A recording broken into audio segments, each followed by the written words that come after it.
যুক্তরাষ্ট্রের নিউ ইয়র্কে বিমানবন্দরে এনসিপি নেতা আখতার হোসেনকে হেনস্থা করেছে আওয়ামী লীগের নেতাকর্মীরা। এছাড়া কার্যক্রম নিষিদ্ধ সংগঠনটির যুক্তরাষ্ট্র শাখার নেতাকর্মীরা বিএনপি মহাসচিব মির্জা ফখরুল ইসলাম আলমগীর ও এনসিপির যুগ্ম আহ্বায়ক তাসনিম জারাকে লক্ষ্য করে খারাপ ভাষায় স্লোগানও দেয়। এসব ঘটনার তীব্র নিন্দা জানিয়ে নিউ ইয়র্ক কনসুলেট ও ফরেন সার্ভিস টিমের চাকরিচ্যুতির দাবি জানিয়েছে এনসিপি ডায়াসপোরা। এদিকে ঘটনায় জড়িত আওয়ামী লীগের কর্মী মিজানুর রহমানকে আটক করেছে নিউ ইয়র্ক পুলিশ। শফিকুল ইসলামের রিপোর্টে দেখুন বিস্তারিত। আপনার প্রিয় কাপড়ের যত্নে এলো এনজাইম সমৃদ্ধ Arik silver wash detergent powder 500 গ্রাম মাত্র 70 টাকা। প্রিমার্ক। নিউ ইয়র্কের জেএফকে আন্তর্জাতিক বিমানবন্দর থেকে বের হওয়ার সময় প্রধান উপদেষ্টার সফরসঙ্গী বিএনপি ও এনসিপি নেতাদের উপর হামলা ও হেনস্থা করেছে আওয়ামী লীগের নেতাকর্মীরা।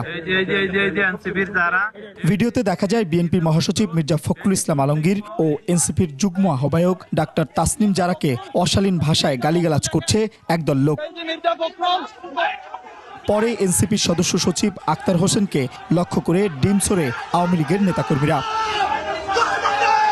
জামায়াতে ইসলামীর নায়েবে আমির ডাক্তার সৈয়দ আব্দুল্লাহ মোহাম্মদ তাহের বলেন, নিরাপত্তা ব্যবস্থায় ঘাটতি ছিল, যারা ডিম মেরেছে তারা দেশকে অসম্মানিত করেছে। দেশের জন্য এটা লজ্জাজনক, এই কালচারটা খুবই নেগেটিভ, এটার অবসান হওয়া উচিত।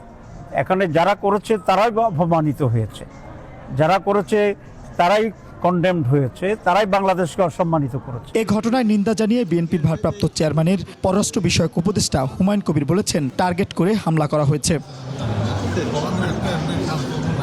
আওয়ামী লীগের সন্ত্রাসীদের হামলায় বিচলিত নয় জানিয়ে এনসিপির নেতারা বলেন, ফ্যাসিবাদকে আর ফিরতে দেওয়া হবে না।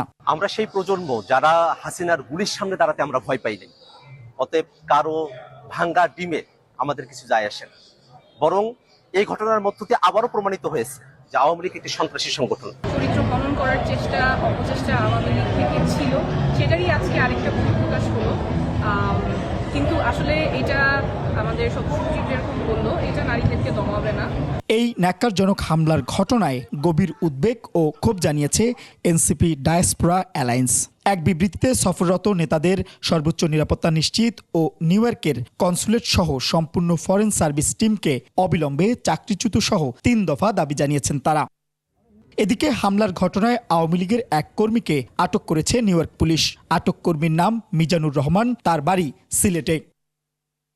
শফিকুল ইসলাম, 21 টেলিভিশন, ঢাকা।